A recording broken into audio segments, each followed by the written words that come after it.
Hello, hi everyone. Welcome back to Under the Hollywood Sign. I'm Faliex and this is my co-host Michel. Hello. Hi Michel, how are you? I'm well, thank you. Cool. So today we have a very special guest who's truly made waves in the studio engineering world.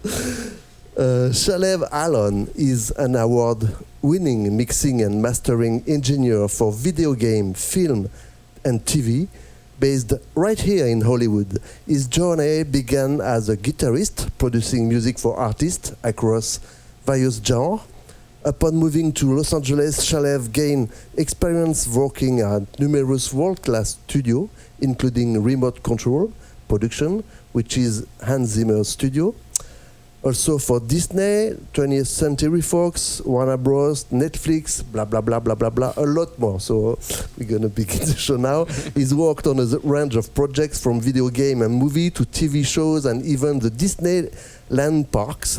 His credits are extensive and impressive, showcasing his incredible talent and dedication.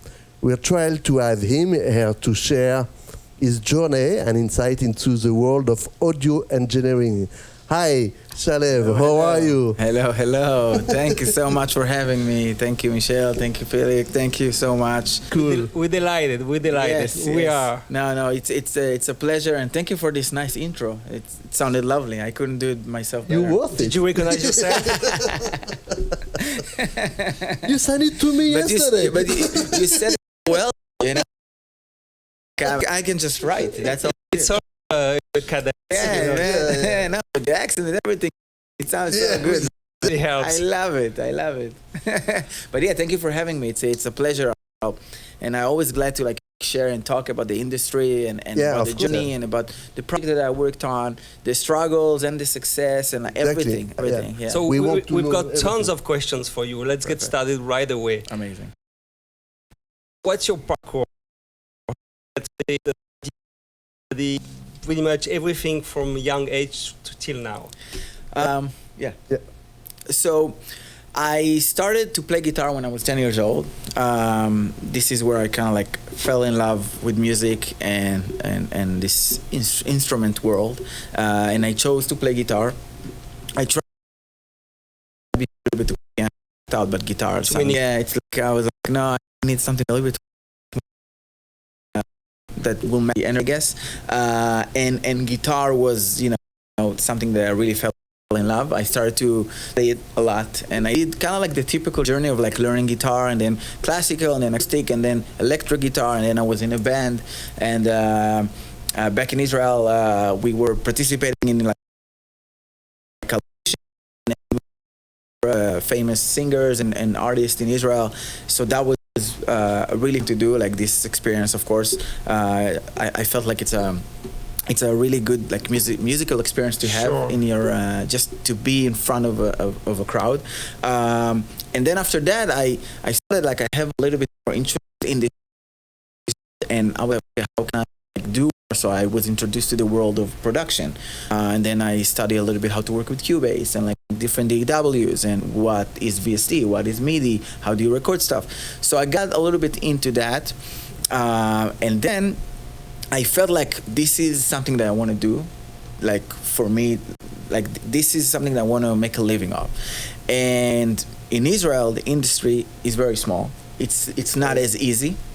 Of course, either way, this profession and working in music, it's never easy. And in Israel in particular, just because it's a small country. And I remember speaking with my guitar teacher, and he told me, look, if you, he was like, my suggestion is for you to be a dentist. That's a really good, if you want to make money, go to the dentist. This is good. I'm telling you, this is something that I regret until today that I didn't do. I was like, okay, I don't know, man. Good advice, but okay. And he was my friend already. I was a little bit older. I was 19. He taught me and like we spoke about a little bit, and he saw that I'm like really serious about it.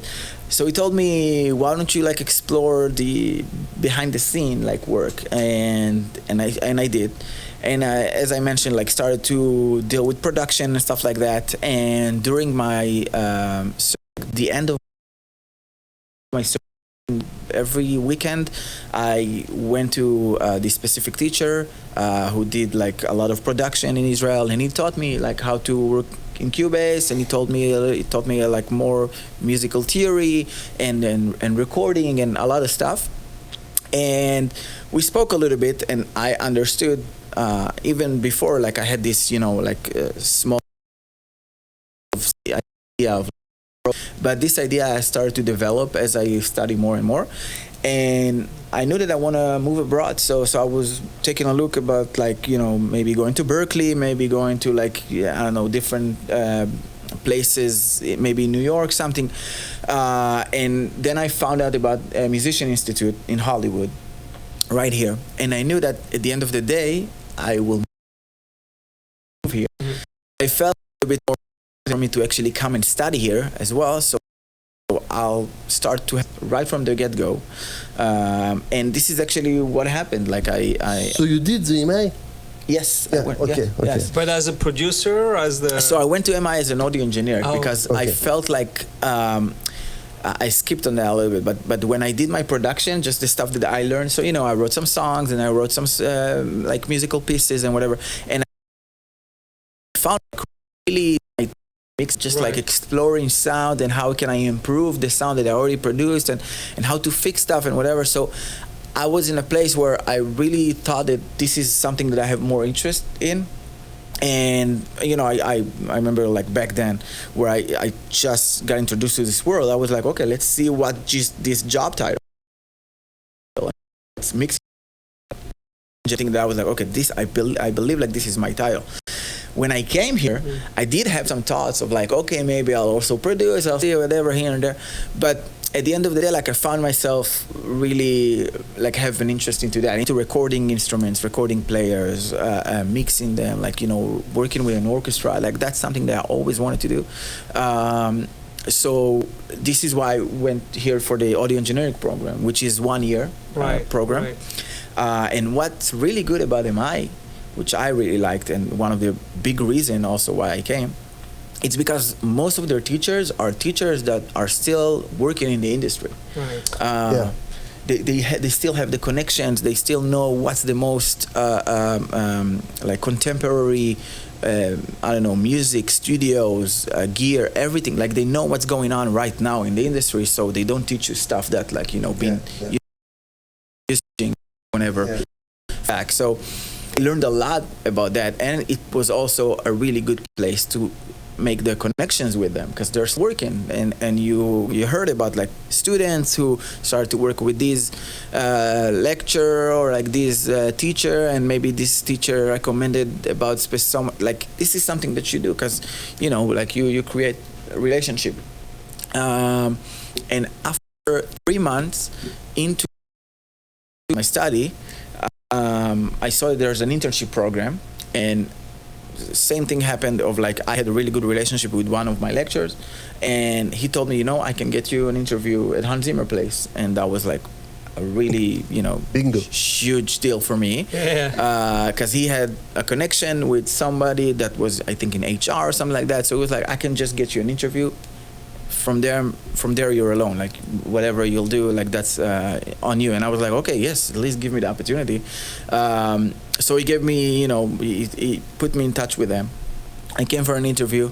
The interview went good. I think it was my maybe second interview here, so I was like, I was in shock that it's really, because my English was still it was a little bit with someone in the team. So it was like back then, I forgot, it was a long time ago, 2015. I had somebody from management, somebody from HR, and I think one of them was a composer in the team. I'm not really sure, but it was like 3 people. And they were searching for what exactly? An intern. Intern. I would so come and work and we'll see what happened next. So I started to say like my English wasn't as good and whatever. So I was very surprised that they actually liked me, I guess, or whatever.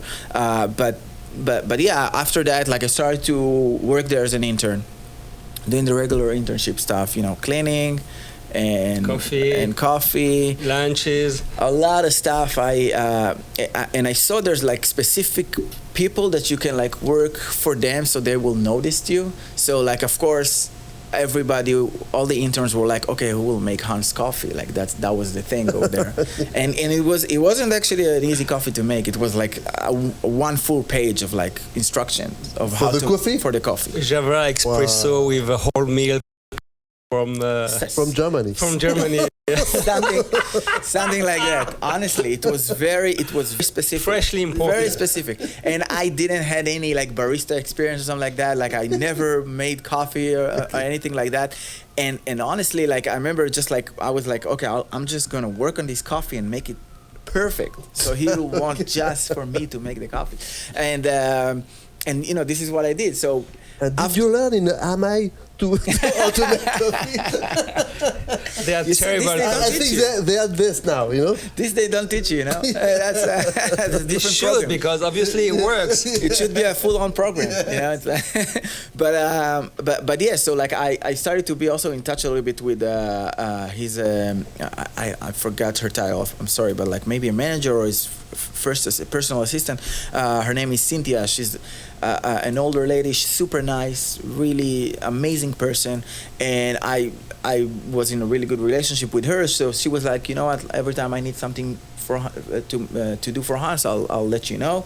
And I was, kind of like, I'll say move up the scale, I guess, but I was like preparing his room sometimes, lighting up his candle that he likes, giving him the mail and do whatever needs to be done, sometimes wrapping cables, whatever, but it was like specifically for his room. There's a lot of rooms, a lot of composers in there, a lot of engineers. How many people are there? A lot of studios. Wow, back when I was there, I'm sure now it's different, after COVID and all that stuff that happens, but when I was there in 2015, it was he had just in his building, I think there was like at least 4 or 5 studios. Another composer, Ramin Dejwari, I think I pronounced it right. He's the composer for Game of Thrones. So he had his own team. Building next to him there was Lauren Balfe, and then another building had Henry Jackman and Heitor Pereira and Alan Marison, the mixer. So he had like full on like 3 or 4 buildings with people full with studios and with teams that working together. So his building and his studio specifically, that like was going to be there. So after the 5 weeks, the manager over there actually told me, hey, they need somebody like another type of intern / runner now to be with Henry Jackman team. So I started to work with him and his team, and that was a little bit more hands-on after a while because I was there for a few months. So one of the additional composer over there showed me a little bit about the template and how to like prepare some stuff and how to format the computers and like be a little bit more of a tech guy. So I did that for a while, and after that, I moved to basically. I'll try to make it short because it's a very long story, but just moved to like different studios until I became an assistant to Brad Hanel, which was kind of like my mentor for a while, and he's the mixing engineer for like Mark Mothersbaugh, John Debney, John Powell. Like he did Avatar, X-Men. You name it. He's like really big in this industry, and he took me in after a very long time that I bugged him. Sent him emails, came to his studio, brought a hard copy. This is whatever USB of my work. I did a bunch of stuff until he actually was nice enough to get back to me. I went to like my own journey to be a mixer, and this is when I worked on all the projects that you guys mentioned. But yeah. Great. Yeah, fantastic. I know. so now I have some picture and a little movie of your studio. So maybe we can just have it on background and you can explain us what's going on with this. So let's see. Okay. Yes. There we go. So this is your studio? So this is a studio called Sonic Studios, and I work there a lot. Sometimes with my gear. The owner Dave, he is also a producer that work there, and this is where I work on all of my projects. Because again, this studio is something that I felt like, you know, a lot of time that I was there, the treatment has like a specific tone, specifically for movies that I work on. And the gear and everything, like the patch bay and all the analog gear that you see, everything is specifically a lot for mixing, and just the routing work of it is very, very simple. It's very simple to operate the room. It's very fast, and in film you need to be fast and you need to have like a fast turnaround. So this was very like perfect for me. Sometimes I bring my own gear, my own analog stuff to actually add some beautiful tone into whatever I need, because I have my own specific stuff that I like to do. There's a live room right behind this that can actually, I think, we recorded a few quartets over there, and it's like, I think can maybe fill in like 6 to 8 people, something like that maximum. So we do also recording over there. Okay. We did some ADR, we did some vocals, we did some, for some of the films that I'm working on. So yeah, this is like the main room that I like to work, as again, like cool, it's also very close. So what's the name of the studio? If someone wants to reach you? So the name of the studio is Sonic Studio. This is a different studio. But Sonic Studios, you can reach out to specifically to the studio. Of course, you can reach out to me.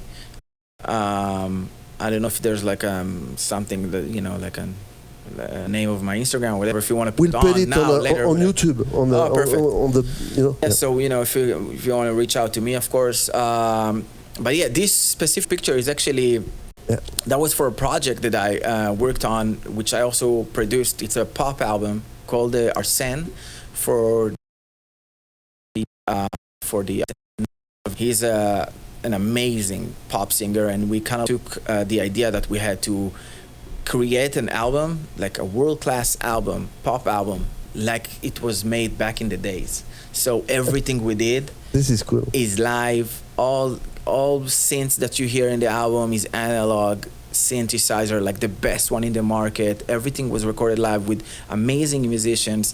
Everything was mixed with analog, and basically everything that made an album to be created back in the days, we did it today. And we created a full-on contemporary pop album, and that sounds freaking amazing. This is great, yeah. Because you have to have big budget for this, This is the trick, But and honestly, I can tell you from the personal experience, because I've been in big production, but when you do it yourself, and when you produce something for yourself as well, like as your own project, you see the actual process of everything, from like booking the players and like booking the and like do the budget of like, okay, where are we gonna mix it, how are we gonna mix it, like how can we have a continuous sound on every song. And like when you do all of that, you see that at the end of the day it's worth it. Like it's 100% worth it, because like it doesn't sound like any other album out there. It has a very unique sound, and it sounds so, I don't know, like has this lush upfront sound that people try to still create today. But again, not a lot, like most, they maybe it's a budget thing, maybe they don't have time, whatever, but when you actually do it, it sounds different. I mean, honestly, I can't really explain. It just sounds different. So this is... That's the studio that I'm working at, Sonic Studios, but my studio. Again. Yeah. And so this is some of the gears. I mean, I don't know if you guys want me to speak about the gear, I can. So this is like one of the chains that we have. You're talking from the top, we have some Neve preamp, which I really, really like to use. The 1070, I believe that's the number, I'm pretty sure.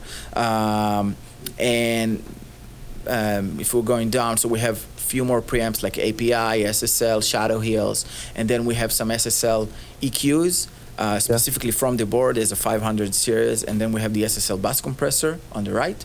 And then we go into the legendary stuff. So we have the tube tag compressor, the pull tag compressor, and then the LA2A compressor. These are like basically the most legendary gear to record So mostly vocals. did you try this in plugin? Oh yeah, of course. So Yes. do you feel the difference? I can't even, I mean, honestly, it doesn't matter how much I'll speak about the difference.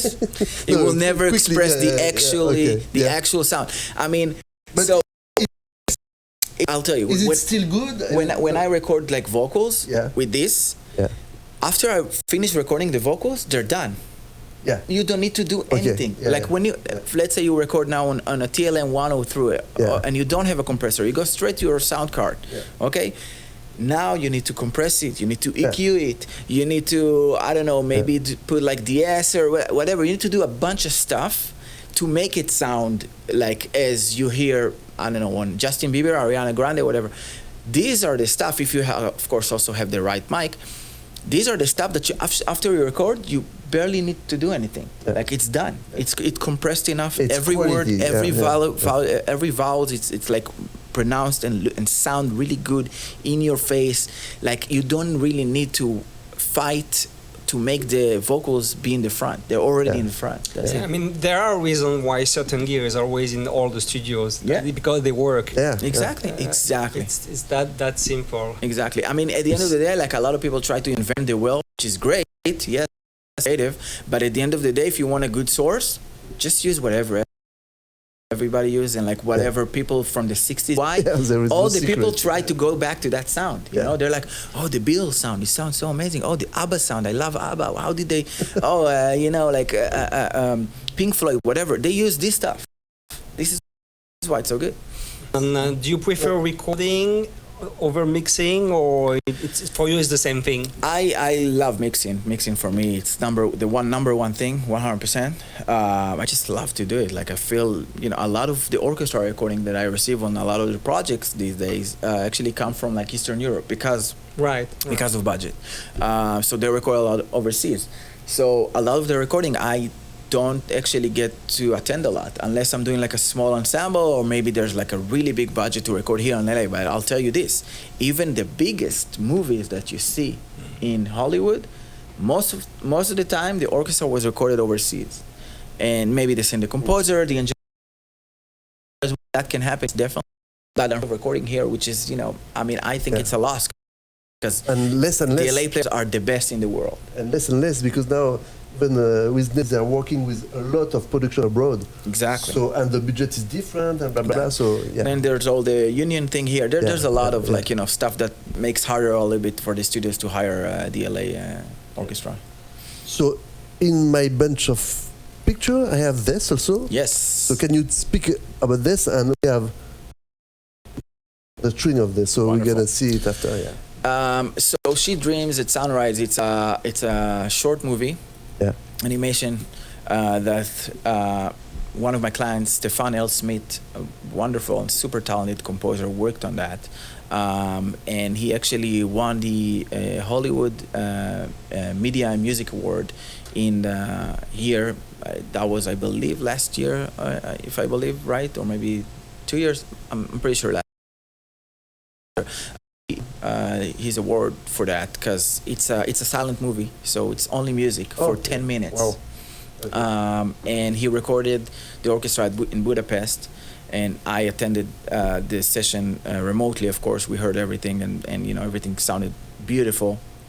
He hired them, I believe it was either 6 or 3 hours. I'm not really sure. And then I mixed everything with him. And yeah, it's a really, I mean, I'm very proud of it because again, it's a sound movie, so it's like 10 minutes of orchestra, a lot of work. I mean, honestly, it's one of the biggest projects that I did, even for the big studios that I work for. Like this this was a really complex project because it was a silent movie.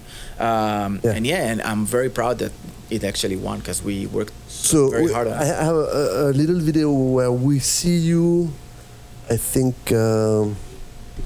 preparing the stuff. Yep. So this was that I mentioned. Oh. Yes. Okay. Yeah. No, that's. I mean, like it's the same. Yeah. You know, it's the same type of work at the end of the day. Like you know, when you record acoustic instruments. Yeah.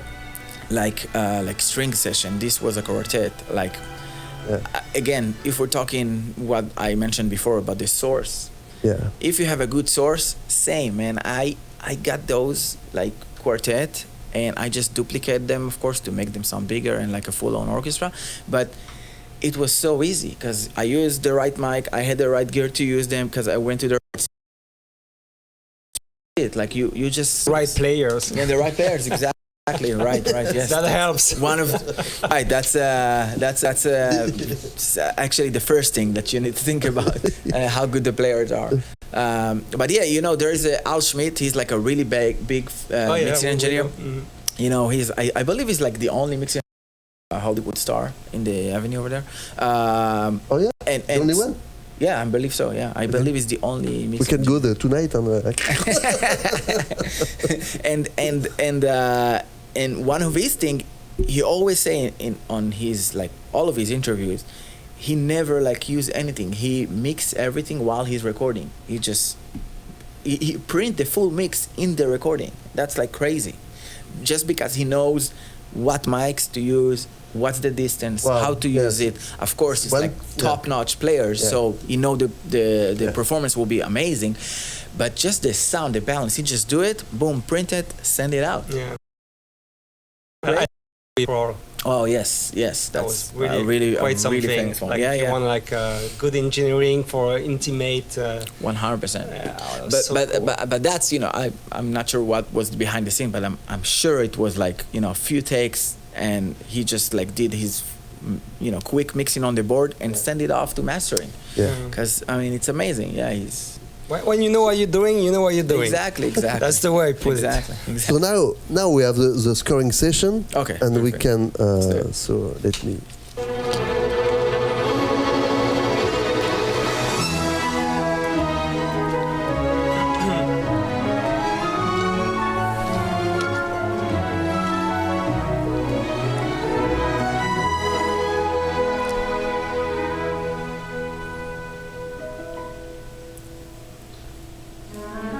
So it's good memory. Yes. I mean,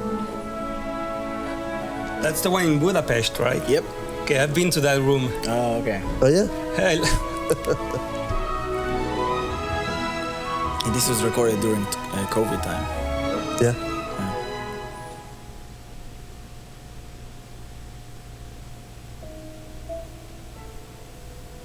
Yeah, the players are great.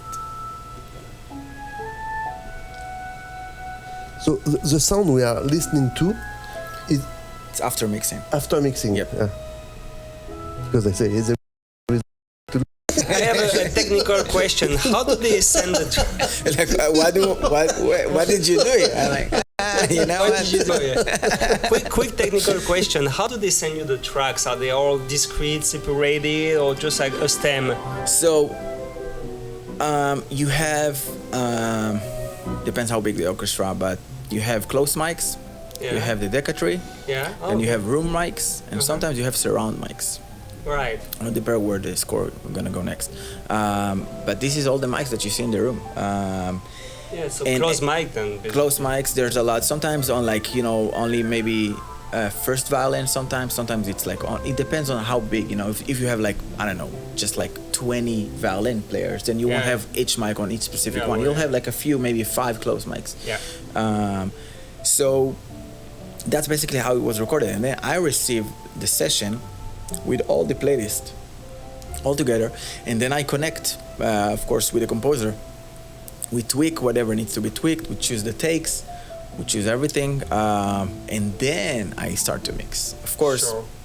yeah. same thing. Like it's depends on the orchestra. There's like orchestras who like working together every day, and they know how to balance themselves, and they you know they're familiar with the room, they're familiar with each other, so the performance is like top notch. On this specific case, I felt like it was okay. Like, you know, there was still a lot of work to do because dynamic wasn't as, you know, close as what we needed. Some of the solos wasn't as like in the front like we needed them to be. So of course we helped. And of course there's also bringing all the VSTs and the prelays to balance with all the live orchestra, because you always need them. In every orchestra you hear, maybe only John Williams doesn't do it, but this is why he has his own sound. You always have like VSTs layers, just for the weight and like to make it sound bigger or more punchy, stuff that you can only get from VSTs, but you never put them on the front. If you have live orchestra, they're always in the back, just supporting. But yeah, this is, what we do. Yeah. Cool.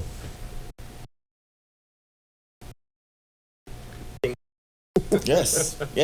Working with Kind of want to hear more now. I don't have any more questions, more music. Just listen, I feel you, man. But this is something that I always try to like say, because in a lot of places that I've been, like when people ask me like, so what's the number one tip or something like that, like that you an engineer or whatever. Yeah, so it's like, for me, I feel like the number one tip is like to listen to music. Just to listen to music, for fun, because sometimes we forget to do it, like as professionals, if you don't drive in your car and listening to music, or you're not, I don't know, like washing the dishes, listening to music, whatever, like then you start to lose that of like being put in the head of an audience, Sure. It's super important. Of course, yeah. Super important. So. Let's talk about your mentors. You went through different stages of working with different people. So who do you say has influenced you the most, and what kind of teaching or learning have you got from them? I had a few people that it's funny, like for each segment of the aspect of my job, I have someone else that I learned from. I feel like I took something, like this one thing that can apply to me. Sure. Brad Hanel, I worked for him as an assistant for a very long time. I mean, he taught me a lot about just professionalism and like how good you need to be as a mixer, and like what all the gear that you need to know, and how do you adapt to situations, and I mean, he taught me a lot about scoring and surround scoring and surround mixing. So I learned a lot with him, a lot. I mean, honestly, yeah, I think most of the stuff, like most of the technical stuff, I learned from him. Like, Do you see each other still? No, not as much anymore. No? I mean, like I think after like the final project or something like that we did, he's still now doing a lot of scores, but he also, I think, do like re-recording work and stuff like that. He has a beautiful studio in Burbank or Glendale, I'm not really sure. But yeah, I mean, for me, a lot from him, it was amazing. But after a while, again, like I felt like I need to spread my wing, course, like there's always this like ceiling of like, okay, I could have stayed like an assistant or something like that, and like work hard and fight for like staying his assistant, but I felt like I need to like create my own name and stuff like that. Do you have an assistant yourself? No? Sometimes, yeah, on some projects. Okay. Yeah, definitely. Whenever I'm overwhelmed, I bring someone to help me out with mixes, and like, I mean, most of the time they just do my editing work. So like when you get an orchestra, they're not all the time on timing. So they edit, I mix, and then all I need to take care of is mixing. And where do you find them? Most of them are just like friends, circles, inner circles, like that I met. Sometimes people from like studios that I work for. I had some times where I worked for hip hop studios, a lot of rappers, pop artists, whatever. So I met like really good people that were either like engineers like me or interns or whatever, that I stayed in touch, and I sometimes I reach out 100%. So do you feel you learned the technique of mastering sound and from the MI, from your education, your formal education at the Musician Institute, and then the art, the aspect of it through the different internship? Is that kind of so yeah, a lot. I mean, I felt like in school, specifically at MI, like they taught us a lot about how to be a mixer, and that happens in a lot of school, because I speak with friends who learn in like Berkeley or like USC or Full Sail or whatever, but I felt like they didn't really touch about like how to be an assistant, and how to be an intern even, like you need to learn that stuff. I learned a lot. Like I've lost a lot of internships, and I've lost a lot of jobs because I didn't know how to support. I mean, I knew how to mix, I knew how to record, I knew some microphones, I knew, but I didn't know how to like just do the dirty work of like preparing the stems, like name conventions, how to like listen through every stem and like, you know, learn that what you need to do, and like maybe go deep into Pro Tools and how you sync satellite, how you do satellite link between two Pro Tools machines, and how you do all the technical stuff that you really need to know, because your boss, he just want to mix. So you need to do all that. How to connect, how to work with Dante, how to work with sound cards, and how to, I don't know, work with this type of gear, and how to connect, how to come with a rig, let's say, to a recording stage and connect your rig with like, I don't know, 2 cables, and that's it. And now you have your full-on computer to work in a studio that you just, you know, rent or something. So stuff that basically you're not exposed to when you study in school, because it's not a working session. Yeah, I mean, and it also makes sense for the school, you know, like, I mean, you don't, like, people that want to study mixing, they don't want to come in like now learning about how to build a computer. You know, like this is not what I paid for, which is, so it makes sense that they won't teach you this. But maybe, you know, like... Yeah, but it's a good point, you know, I'm it's sure another side of the work. It's still important. If you have 2 classes a week, just about that, perfect. And man. this can bring you a very good contact with a professional, Exactly. How to be an intern, man. I mean, I learned a lot of stuff. How to write emails, man. Writing emails? God damn it, man. Now there is AI. Wow, yeah. Now, 100%. Now ChatGPT does the work for me. But I remember like learning how to email properly and how to speak, and like how to, you know, it's a very formal way and specific. Of course, also you have the American culture, I guess, you know, of like the work environment. And now you also need to learn the entertainment industry culture, work culture, you know. So you have a lot of stuff that you need to like learn, and then how do you say it? Who do you approach? How do you approach to that specific person? How do you write the email? How do you start? You start with your I don't know, your request, and then you say something nice about him, and man, it's a full on, like you need, I don't know, 6 months of a course to like understand how to write a proper email. So yeah. All right. Can we talk about specific project that you're very proud of, or anything that you know, an highlight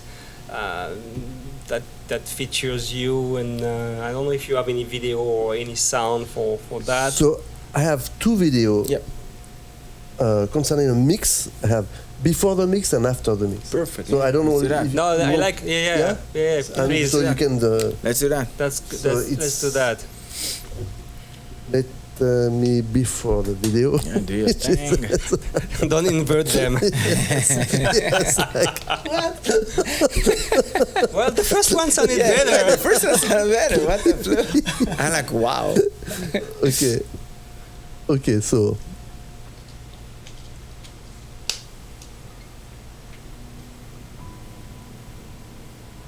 So this is before.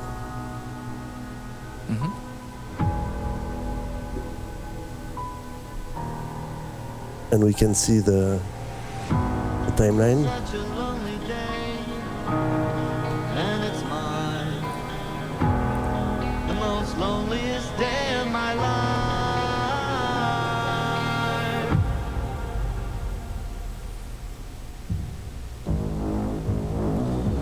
So you receive this.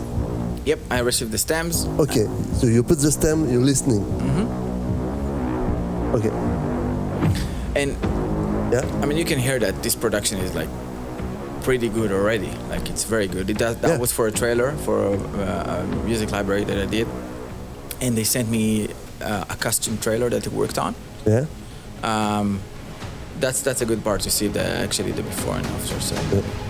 So strings, sound effects, some percussion. Yeah, a bunch of stuff. Maybe I think I'm scrolling later on. There's probably more that I don't see. Yeah, there's a lot. I just didn't scroll, I guess.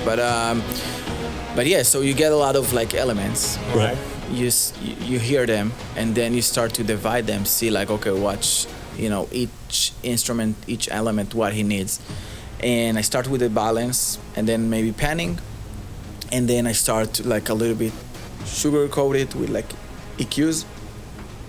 Then I compress it, or maybe I put like some kind of like saturations and tones and colors. Are you rearranging the stem? I mean, the track? Yes, I arrange them, of course. Yeah. They you see, like they're in groups. So like all the GRs, I believe, are either the Brahms. So all of these are like percussion, all the yellows. Okay, so And then, you did it, yes, or they send it I did like it. no? Okay, yeah. They just send me raw video Yeah, okay, files. okay, cool.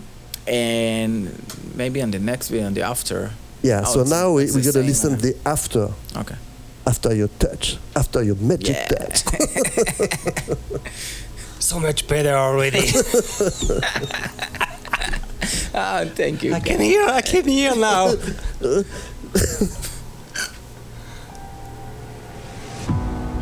Such a lonely day. Oh, you can hear the difference in balance already, Yeah, and in clarity as well. Clarity. Clarity is a big one for all these effects. Exactly. Especially for big drums and stuff. Yeah. I like that drone. Yeah. That's a very good arrangement.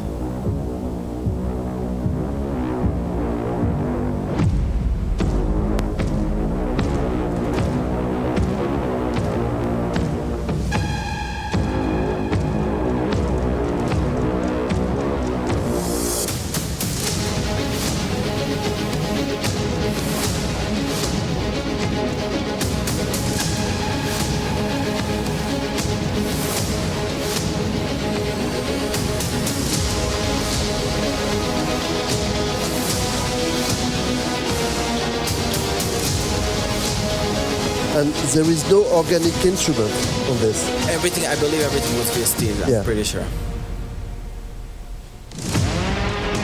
But it sounds like Yeah, like, it sounds pretty good, yeah. You have the The arrangement. It sounds big. yeah. It sounds Yeah, it pretty was huge. It was something that, as you mentioned, like clarity. That's the most, like that's the thing that I'm working on most of the times. Like when people Always. Yeah. send me stems, and it's always sound muddy in a way, because maybe like I'm saying like producers and composers. Sometimes 50% of the mixing happens when you do the right arrangement. Like class first to the biggest score mixer, you'll see that they don't have a lot of stuff in their chain. Very little stuff, very little plugins, maybe one, two, maybe something only on the group section, because they don't need, because it was produced or arranged by the best people in the world, right? Yeah. So everything is ready. It's like freaking sound amazing, and it recorded again in the best studios, best source, best gear. So everything is already there, and now, as a mixer, all you need to do is emphasize the beautiful part. Yeah. Maybe do a lot of automation, maybe go like really, really surgically on like the vocals, and like, cut the annoying frequencies and just treat those specific lines, specific vowel, whatever. Like you do very surgical little stuff. And then in the big picture, it's like, whoa, okay, now it was good. Now it's like, it was 100%, now it's 150, you know what I mean? That's the thing. Like if you as a mixer like start to fix stuff, then it means that the arrangement wasn't as good, So that's the most important thing. Like the more experience So- you have. So. Do people ask you to masterize? Sometimes, yeah. Sometimes. Okay. For a lot of scores, yes. So what's the difference? I mean, because there was a lot of people, for them, Right. They don't the master understand. or the mix, it's Yeah. not, so can you explain this? So mastering specifically also for score albums, it's when you play your album on Spotify, YouTube, whatever, you need to match it with everything else. That we don't want to listen to an album, let's say Hans Zimmer album, and then you go to your album and then you need to crank up the volume because maybe you didn't do a right, right dynamic, right compression, right whatever. So you have a few steps that you need to do. First of all, it's volume. You need to make everything sound in the same realm of volume. Second, you need to hit the specific LUFS, like technical specs, to hit those to actually sound good on those platforms.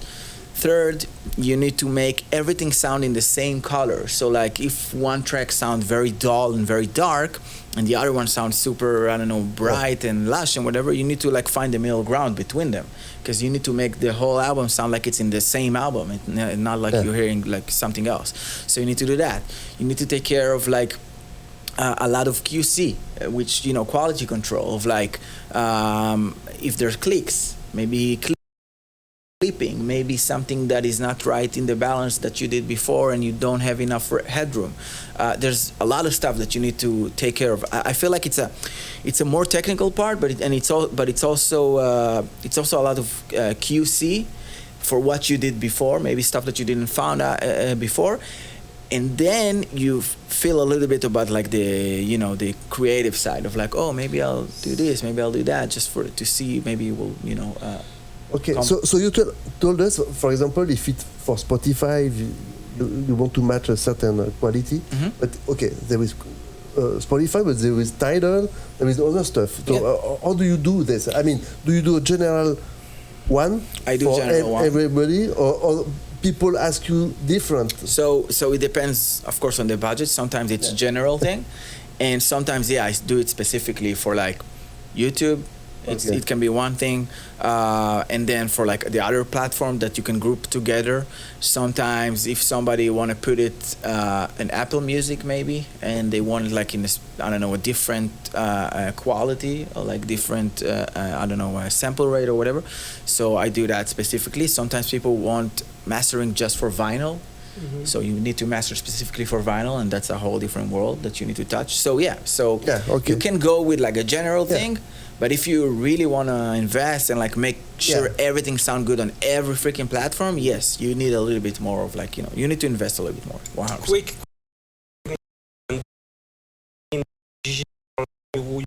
You go to tape. People from master always do analog. Always. It's you can compete with analog, honestly. Like, I mean, you can compress so hard. I mean, again, the end step, most of the time, you need some kind of like a digital limiter for like as a brick wall, because you need to match the loud LUFS that we're dealing with right now, and that can usually be comped with limiter. But the sound and the general tone has to come with like analog, because like, for example, like if I take two of the tube deck that we saw, like the SSL bus compressor, if you really crank it up and like you squash it, it still sounds freaking good. And you hear it's clipping, you hear it's like, it doesn't sound like, but it's like sounds like a Marshall. Exactly, but it's like, but it still sounds good. You're like, wow, like it has a beautiful tone. It's not good clipping. Yeah, exactly. It's a choice. It's not an issue. It's a choice, exactly. It's a feature. That's a good one. It's a style. It's no, I made this on purpose. You see this like that? You see the red? Good clipping. You see the red? it says red is color in the music. It's warm. You said you need more warmth. So but yeah, that's the thing. Like I always accomplish it first with analog, and then I go to like the final quality control with like a brick wall limiter, and that's it. Right. So and because I see the hour is going fast, man. so very fast. Because the people maybe will be interested, because in YouTube you post like a masterclass. Yes. So because yes. I have it somewhere. Perfect.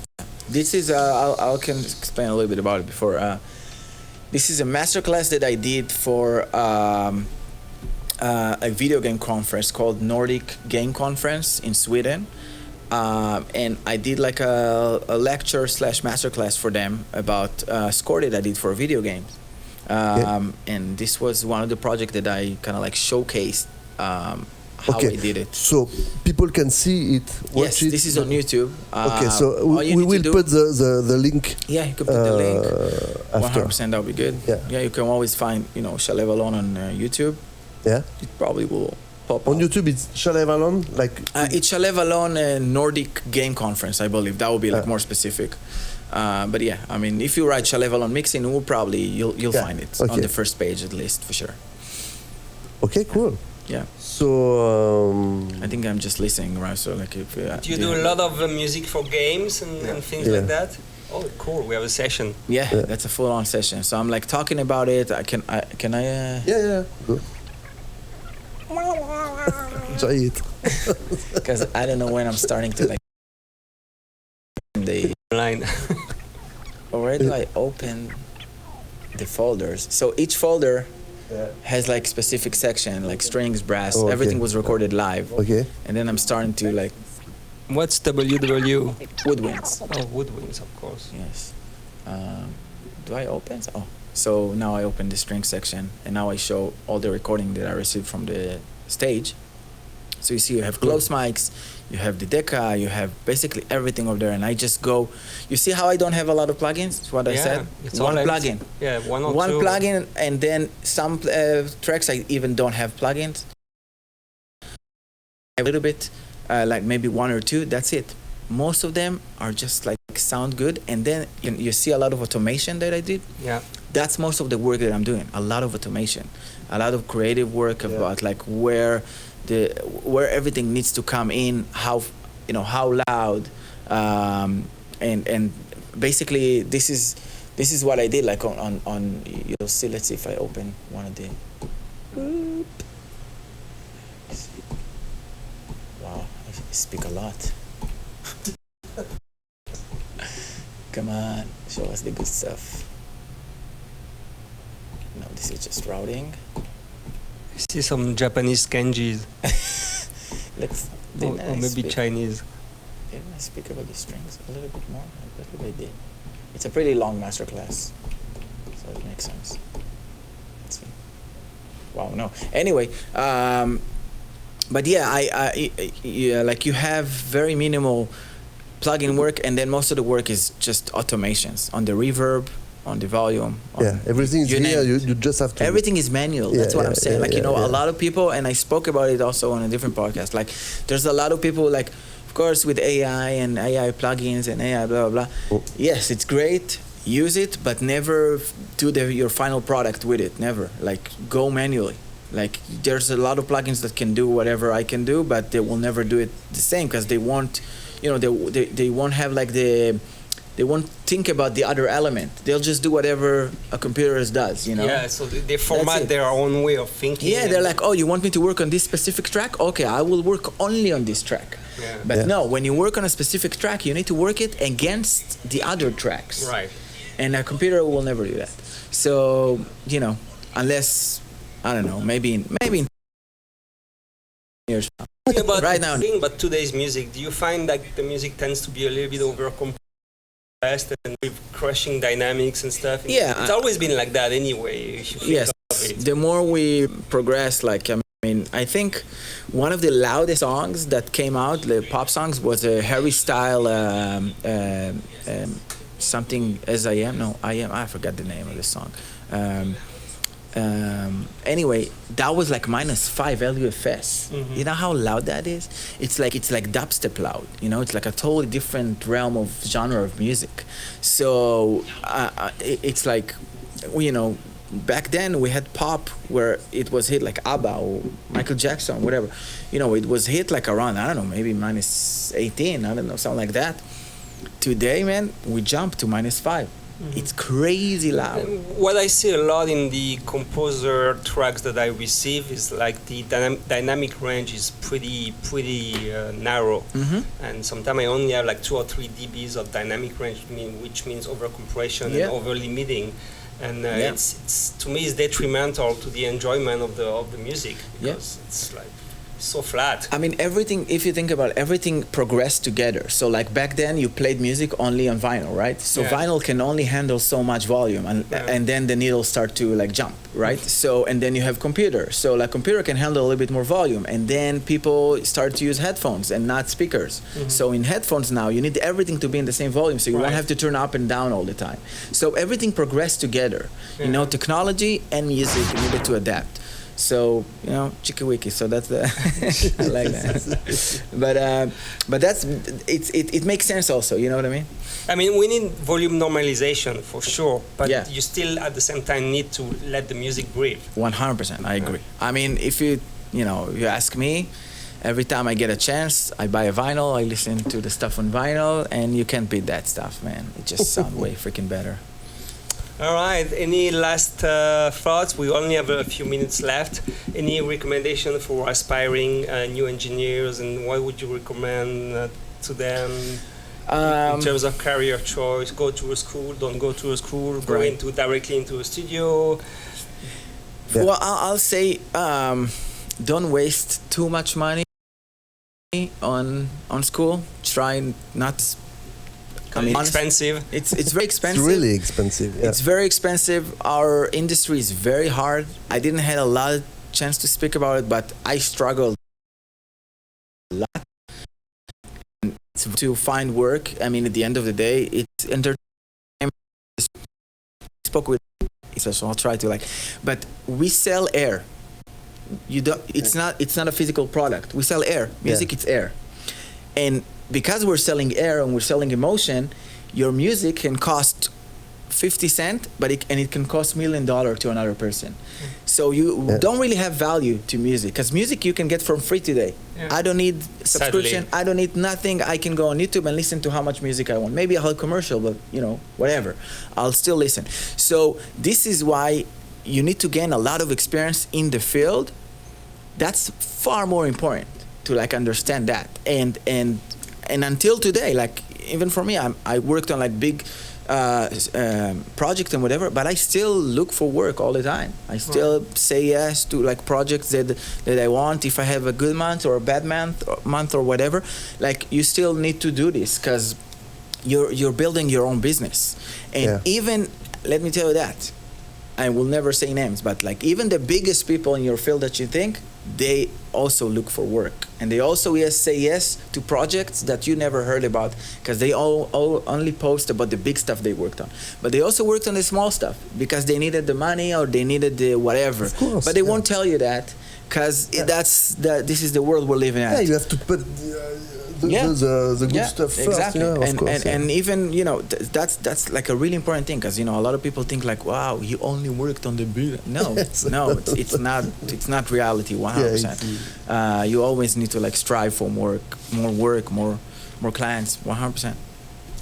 Okay, cool, Shalev. So we learned a lot. Thank you. I hope you had some Thank you. good time. Thank you again for having me. It was Thank awesome. You. No, thank you. Great. Very natural conversation, and I loved it. It was so fun. Really, thank you so much, guys. Good. Oh, cool. So, Michel, Yes. let's see you next week. Yeah, we got an exciting composer coming in next week, Sanya Anderson. Yeah. Which is also the wife of. She's the wife of someone. Okay, to cool. Sanya, So, yes. ciao, guys, and see you next week. Thank you. See you next week. Okay, bye bye. Bye bye.